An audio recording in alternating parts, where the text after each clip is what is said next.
Your arms were wrapped around yourself, trying your best to keep yourself warm as you walked through the freshly fallen snow. Your eyes were locked on the ground, snow falling in your hair as you thought to yourself. Your fingers tingled as you sucked in cold breaths. You wanted nothing more than to get into your dorm and warm up. You trudged through the snow, watching as people hurried into their respective buildings, some laughing and goofing around in the snow while others rushed wanting to get out of the cold conditions. While everyone was doing that, you were wondering to yourself if becoming a hero was the right decision. You weren't all that happy or cheery in this holiday season.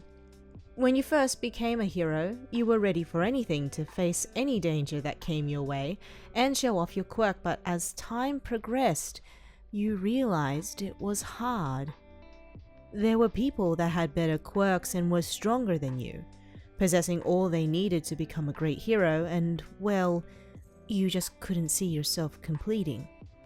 There was nothing special you saw in yourself. Letting out a sigh, your fingers wrapped around the handle of the door of the 3A building.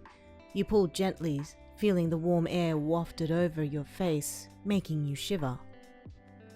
Pulling yourself in, you stomped your feet, getting the snow off before taking your shoes off and slipping on your slippers. Biting your lip, you shook your head off the snow and made your way to your room. You didn't want to see anyone today. You would much rather sit in your room and either cry about how much of a useless hero you were, or try and convince yourself you were worthy of being one. You could feel your tears building up as your nose burned. You quickly brought your hands up to your eyes and wiped them away, mumbling to yourself to not cry until you get to the confines of your room. Heroes don't cry, right?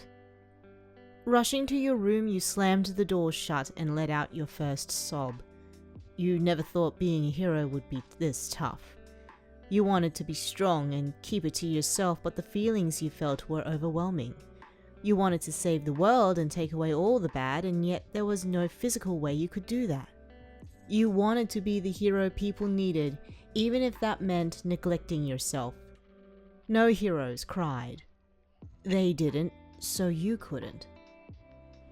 Taking in a deep breath, you forced the sobs down and pulled yourself off the door.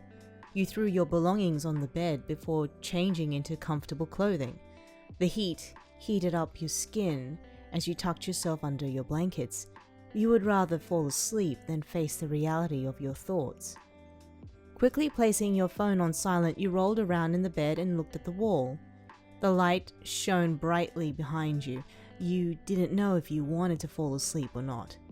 A few stray tears fell from your eyes as you cleared your throat. Maybe it was best if you dropped out of UA, but you had spent 3 years here. Would that really be a wise decision?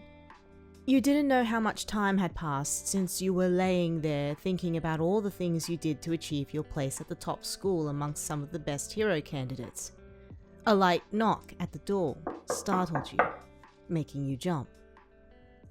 Hey, it's me! You knew exactly who it was by her voice. Nejire Hado, your classmate who you had fallen head over heels with and who was also one of the 3 top students of UA. She knocked again, waiting patiently for your reply. You quickly wiped your eyes and sat up looking at the door as your heartbeat picked up. You didn't know why she was here. Yeah! Come in! You shouted, fiddling with your hands. You watched the door crack slightly before she pushed it forward enough for her to enter. Her blue eyes were on you immediately, and a soft smile had rested on her face as she walked in and closed the door behind her. I saw you looked down, and I wanted to know if you wanted to talk about it, she asked softly. Her usual loud voice and bubbly personality was toned down as she looked at you with concerned eyes. She had always been the type of person to extend her hand when others needed it. She interlocked her hands behind her and tilted her head as she waited for you to reply. You cleared your throat in nervousness before looking away. I... You didn't know what to say. You wanted to lie and tell her you were fine, but at the same time, you wanted to confess then and there what exactly you were feeling to someone. You wondered if you let it out for someone else to hear, if it would take the crushing weight of your shoulders. The tears had fallen from your eyes before you had even noticed, and she was in front of you in a second, her hand grabbing yours while the other wiped your tears away. Her soothing voice shushing your cries as she pulled you into her, letting your teary face rest on her shoulders. Hey, it's okay. You can tell me, she assured. You debated with yourself, wondering if confiding in her was the right move. I'm no good at being a hero, you muttered, pulling away from her shoulder as you looked into her eyes. I mean, look at me. I'm crying, of all things. Heroes don't cry. The periwinkle girl gave you a reassuring smile as she brought her hand up again to wipe the tears away. Heroes do cry. Her voice was in a matter-of-fact tone. They cry in private when no one is watching. They feel everything a normal person does. They feel all the emotions, but most of them keep it to themselves, as you have been. Her hand moved up to brush your hair out of your face. You're a great hero. If you weren't, do you think you'd still be in UA? Do you think you'd even get in? She asked, tilting her head. I've seen you do great things, and if you're worried about the usefulness of your quirk, I can assure you that it's not what it is, but how you use it. I didn't get where I am just because of my quirk, but because of how I use it. She continued rambling on about you, talking about your growth and who you were as a person, her hands never leaving yours as she talked. Her words came out confidently as she praised you, talking about how much good you were going to do as a hero. She had been with you all your time in UA. She had been there the very first day, and she would be there the last day when you graduated. She was the one who'd truly know if you were capable of being a good hero or if you should give it up. Do you really think so? Unsure of if you should have even asked it. If anyone was going to be the voice you listened to and were confident in their words, it was hers. She was wise and a great hero, and if she said you were going to be a great hero, you knew it was true.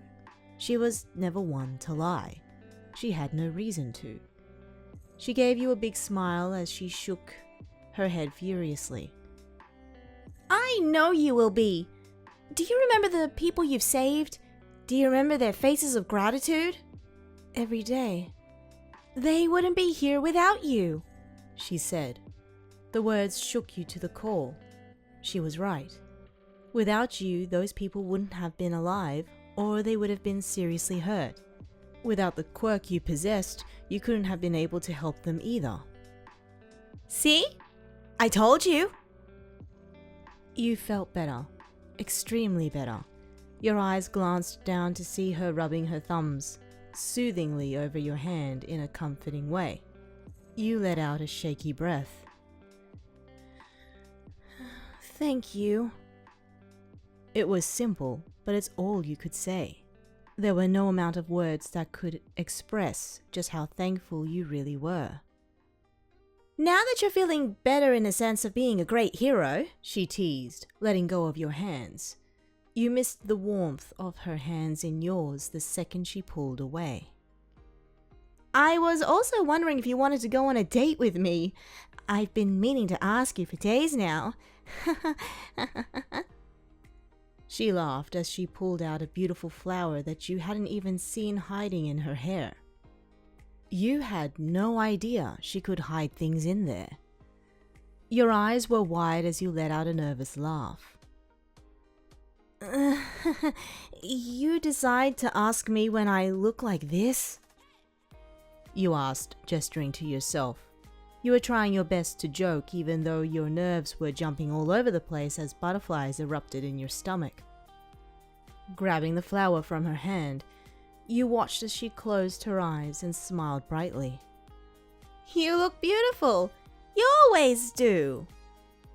Those words enough were all you needed for your cheeks to warm up and the butterflies to speed. Thank you. Of course. I'll go on a date with you. You stuttered, looking away shyly, grasping the stem of the flower tightly and bringing it to your nose to smell it. It's beautiful. She let out a laugh as she rocked on her feet, interlocking her fingers again. Yeah, that's why I picked it out. It reminds me of you. Her own cheeks turned red as she looked away. You never thought you'd see the day when she got nervous. I'll see you tomorrow on the date? You nodded your head, too awestruck to say anything to her. She left the room not soon after, leaving you to yell into your pillow and kick your feet in joy. The thought of dating her and going on a date swirling in your mind along with her words.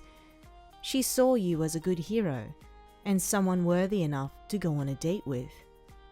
You couldn't be happier.